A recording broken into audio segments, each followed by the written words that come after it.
Coming to you firstly, production orders जारी हो गए, एक सेनेटर आ जाते हैं, दूसरे सेनेटर नहीं आते, ये क्या बात हुई राणा साहब? बिस्मिल्लाहिर्रहमानिर्रहीम। देखिए, आज ये मैटर जो है काफी दिनों से डिले पे चल रहा था और फाइनली अब यही फैसला हुआ है कि जो प्रिविलेज कमेटी है सेनेट की, उसको ये मैटर दे दिया जाएगा।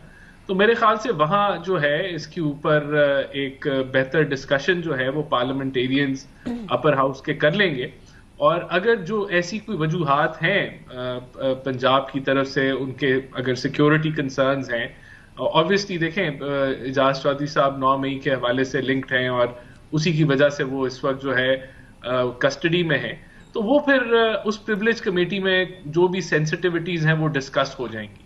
तो मैं तो समझता हूं कि ये this is the way forward. अब वहां लेकिन राणा साहब, ये अजीब बात नहीं है कि चेयरमैन सेनेट एक प्रोडक्शन ऑर्डर जारी करते हैं, ना उसका कोई जवाब आता है, ना उसके ऊपर कोई रिप्लाई आता है, उस दिन पता चलता है कि एजाज चौधरी साहब को नहीं लेकर आया गया सेनेट के अंदर उनके प्रोडक्शन ऑर्डर के जारी करने के बावजूद भी। तो या तो पहले बता दें कि नहीं आ सकता और ये सेंसिटिविटीज हैं इसलिए हम नहीं लेकर आ सकते। देखिए, ऑब्वियसली जो ऑब्वियस इसमें जो रीजन नजर आती है वो 9 मई से कनेक्टिविटी है, और फिर पंजाब गवर्नमेंट की जो कंसर्न्स जो उन्होंने एक टाइम पे वॉइस की थी कि सिक्योरिटी कंसर्न्स हैं, तो यही है। लेकिन मेरे ख्याल से अब वे फॉरवर्ड उसका तयन हो गया है। प्रिविलेज कमेटी जो है वो इसको टेकअप करेगी मैटर, और फिर वो मेरा सवाल ये नहीं है कि क्या वाज़े रीजन नजर आती है, वो वाज़े रीजन आपको नजर आती है राणा साहब, if you may allow me.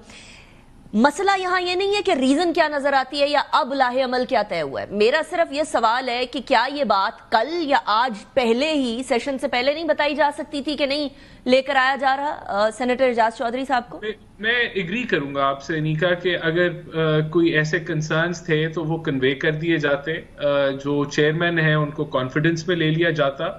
तो ये देखें, अब प्रिविलेज कमेटी इन्हीं चीजों को जो है वो देखेगी। अगर कोई पंजाब गवर्नमेंट के जो भी करता धरता हैं वहां देख रहे हैं इन मामलात को, उनको तलब भी किया जा सकता है। तो पार्लियामेंटेरियंस के पास जो फोरम है वो उसको फिर यूज करेंगे। लेकिन मैंने आपको इस पे जो मौक़िफ़ मेरा है वो मैंने बता दिया कि जो मैं समझता हूं कि सेंसिटिविटीज जो भी हैं, कोई सिक्योरिटी कंसर्न्स हैं, उनको क्लियर कर देना चाहिए था या कॉन्फिडेंस में लेते चेयरमैन को। एब्सोल्युटली। उमैर नियाज़ी साहब, अब मसला यहां आता है कि किसी तरीके से भी अगर नहीं लिया गया, चलिए कॉन्फिडेंस में भी नहीं लिया गया, एजाज चौधरी साहब को लेकर भी नहीं आया गया, अब वो कमेटी के अंदर प्रिविलेज कमेटी में भी मामला चला गया, उसके ऊपर भी ऑब्वियसली सवाल उठाए। कामरान मुर्तजा साहब ने भी कहा है कि अब ये कमेटियों के अंदर मामला जाएगा, ये चेयरमैन साहब की बात मानी जाएगी। कम व्हाट मे, ऐसा मालूम होता है कि 9 मई वाली साइड पर किसी तरीके से कोई गुंजाइश मौजूद नहीं है। तो ऐसी गुंजाइश मौजूद ना होने का मतलब क्या ये समझा जाए कि पाकिस्तान तहरीके इंसाफ भी फिर दूसरे तरीके से आने की कोशिश करेगी, जिस तरह ईद के बाद तैयारी हो रही है एहतजाज की, कि आप लोगों को सिर्फ वही तरीका नजर आ रहा है? फिर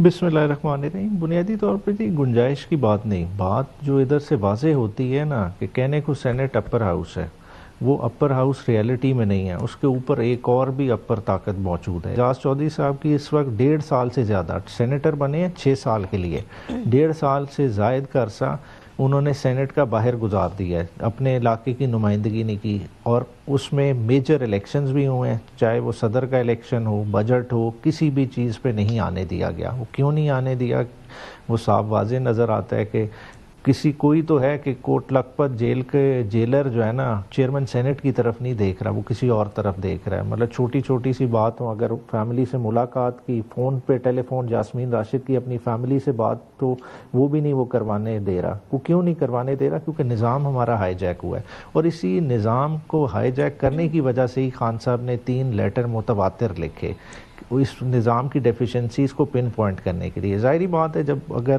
बताने से, ये चीज़ें हाईलाइट करने से नहीं निज़ाम दुरुस्तगी की तरफ आता, तो अल्टीमेटली अपोजिशन के पास क्या रास्ता? बैरिस्टर साहब, शायद इमरान खान साहब वो रोड्स पे निकले। ये कमजोरियों की निशानदेही इसलिए भी बेहतर तरीके से कर सकते हैं क्योंकि उन्होंने इस कमजोरी का पूरा पूरा फायदा उठाया। अब now this is not what I am saying, this is what the government says कि आप मफकाफाते अमल से गुजरे। शहरी रहमान साहिबा ने भी फरमाया है इमरान खान साहब के बारे में कुछ, डिस्पाइट द फैक्ट कि उन्होंने इस बात से एग्री किया है कि अगर चेयरमैन सेनेट ने प्रोडक्शन ऑर्डर्स दिए थे तो फिर सेनेटर एजाज चौधरी को लेकर आना चाहिए था, लेकिन उन्होंने कुछ और भी कहा है साथ। जो कुछ और कहा है साथ वो मैं चलाना चाहूंगी। آپ کے لیڈر جو اسیر ہیں شدید تکبر کا شکار تھے، باہر جا کے کہتے تھے کہ ان کو برف کی سلوں پہ لٹاؤں گا۔ آپ کے لیڈر مجھے مظلوم نہیں لگتے، لیکن جو سینیٹر یہاں سے اٹھائے جاتے ہیں وہ حقدار ہیں، ہم ان کے لیے لڑائی لڑیں، ہم ان کے لیے آواز اٹھائیں۔ عمیر نیازی صاحب، اب یہ جو بات گورنمنٹ کرتی ہے جو اس ٹائم کی آپ کے ٹائم کی اپوزیشن تھی اور یہ اس ٹائم پر فیس کر رہے تھے جو آج آپ ان کے ٹائم پر فیس کر رہے ہیں، کیا پی ٹی آئی یہ وعدہ کرتی ہے یا اعادہ رکھتی ہے کہ اگر آپ کبھی پاور میں آئے تو آپ ان جماعتوں کے ساتھ وہ نہیں کریں گے جو آپ نے پہلے کیا تھا یا جو اب آپ کے ساتھ یہ کر رہی ہیں؟ نہیں، عمران خان کے آپ انسٹنسز کوٹ کریں نا، دیکھیں انہوں نے پرچے ایک دوسرے پہ خود بنائے تھے، کوئی عمران خان نے تو نہیں بنائے نا۔ اگر ٹی ٹی والا مقدمہ چل رہا تھا شہباز شریف کا، کوئی عمران خان نے تو نہیں ایف آئی اے کی رانا ثناء اللہ صاحب کی ہیروئن والا کیس، دیکھیں ہیروئن والا کیس بنایا اے این ایف کس کے انڈر ہے؟ ڈی جی اے این ایف کو۔ بیرسٹر صاحب یہ بڑا اچھا، یہ بہت اچھا طریقہ ہے ویسے، آئی am sorry I am cutting you short, لیکن اگر آج پی ایم ایل این یہ کہتی ہے نا کہ دیکھیں نا یہ تو انہوں نے کیا ہے، مقدمہ کیا نہیں، اب یہ دیکھیں نا، آپ کے وزیر شہریار آفریدی صاحب، عمیر نیازی صاحب، لیٹس بی ریئلسٹک، اگر آج یہ گورنمنٹ کا ہے نا ڈیمیجز کا کر دیں، لیٹ می فنش، اگر آج رانا احسان صاحب فرمائے نا کہ یہ تو جو ہمارے ٹائم پر ہو رہا ہے نا یہ تو کوئی اور کر رہا ہے، تو پھر ان کو حق نہیں بنتا کہ یہ اس کرسی پر بیٹھے، نہ رانا صاحب کو، نہ وزیر اعظم صاحب کو، نہ حکومت کو۔ اسی طریقے سے، I am sorry I have not finished Umair Niazi صاحب، اسی طریقے سے اگر آپ یہ فرمائیں کہ اس ٹائم پر کوئی اور کچھ اور کر رہا تھا تو پھر آپ کو حق نہیں بنتا تھا کہ آپ اس کرسی پہ بیٹھتے۔ شہریار آفریدی صاحب نے باقاعدہ آ کر یہ بات کہی کہ میں اللہ کو حاضر ناظر جانتے ہوئے اور میں نے اللہ کو جان دینی ہے، یہ کہتے ہوئے انہوں نے فرمایا تھا، تو ذمہ داری ان کی اور حکومت کی تھی۔ دیکھیں اس کے بعد فلور آف دا ہاؤس پہ متبادر پی ٹی آئی لیڈر کہہ چکے جو رانا ثناء اللہ کے ساتھ ہوا غلط ہوا، مگر جس نے کروایا کیا اس طرف کسی نے کوئی اشارہ کیا؟ شہریار آفریدی صاحب، ذمہ داری پی ٹی آئی کی تو نہیں بنتی بات ہے آج کریں۔ شہریار آفریدی کو بھی آپ اگر وہ سمجھتے ہیں کہ شہریار آفریدی کی انوالومنٹ تھی، آج کریں، ان پہ کریں، ڈیمیجز کا سوٹ کریں، ساتھ اے این ایف کو بھی کریں، سیاستدان پیچھے رکھتے ہیں، بات ہے کیوں اسکیپ گوٹ دیتے ہیں؟ Exactly that is the point. Rana صاحب یہ والی بات اینڈ والی جو بیرسٹر صاحب نے بات کی نا بڑی امپورٹنٹ کی ہے کہ کیوں ادھر ادھر اسکیپ گوٹ بنتے ہیں۔ اگر آپ واقعی میں پاور میں نہیں ہیں تو پھر تو آپ کرسی پہ نہ بیٹھے نا، پھر تو چاہے وہ عمران خان صاحب ہو یا آپ ہو یا وٹ ایور۔ کیا ایسا تو نہیں ہے رانا صاحب کہ کل کو آپ بھی اسی طرح کہیں گے جیسے نیازی صاحب ابھی فرما رہے ہیں کہ دیکھیں ہم نے تو نہیں کیا تھا، وہ تو کوئی اور کر رہا تھا، ہم تو بس بیٹھ کے سیٹ وارمرز کے طور پر موجود تھے، کہیں آپ بھی تو کل ایسے نہیں کہیں گے؟ دیکھیں اونرشپ ہونی چاہیے ایکشنز کی۔ اگر پارلیمنٹ نے 26ویں آئینی ترمیم کو خود پاس کیا ہے تو اس کا کریڈٹ بھی پارلیمنٹیرینز کو ہی جاتا ہے جنہوں نے اس کے اوپر ووٹ دیا ہے، اور کسی کو نہیں جاتا۔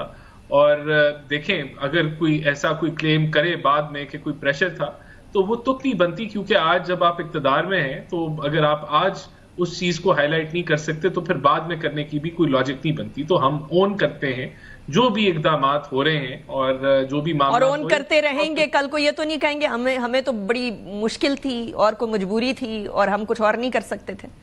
دیکھیں میں تو وہ نہیں کروں گا، اگر مجبوری بھی تھی یا جو بھی تھا اون کرنا چاہیے ہے، کیونکہ ہم ذمہ دار ہیں۔ آج ہم ان کرسیوں پہ بیٹھے ہوئے ہیں جن کے پاس بالکل آئین کے مطابق ڈیسیجن میکنگ کی قوت ہے، تو اونرشپ ہم کہیں نہ کہیں ہمارے کندھوں پہ ہی جو ہے وہ آئے گی۔ جس طرح پی ٹی آئی جو بھی کہہ لے آج، لیکن وہ پرائم منسٹر تھے اور ان کی جو گورنمنٹ تھی وہ رسپانسبل ہے ہر اس اقدام کے جو اس دور حکومت میں ہوا۔ تو اس سے آپ جتنا مرضی کہہ لیں، میرے خیال سے پبلک بھی اس چیز کو تسلیم نہیں کرتی جو بھی ڈائنامکس ہوں۔ دیکھیں ایشو جو ہے وہ کیا ہے، ایشو یہ ہے کہ عدالتیں فیصلہ بر وقت نہیں کرتی۔ عدالتیں فیصلہ بر وقت نہیں کرتی تو اس کے اوپر سیاست ہوتی ہے، اس کے اوپر پھر یہ جو ایک اداروں کا جو ایک تصادم جیسا ماحول بن جاتا ہے وہ بن جاتا ہے۔ یہ افسوسناک ہے۔ دیکھیں ہم نے تبھی جو ہے یہ عدالتوں کے اندر جو بھی ریفارمز کی ہیں تو اس سے جب یہ عدالتی فیصلے چاہے 9 مئی کے ہوں یا جو بھی ہوں، یہ جلدی بر وقت ہونے چاہیے۔ اگر ایک جماعت جو ہے اب اس پہ سیاست کر رہی ہے کہ justice delayed is justice denied. Either way.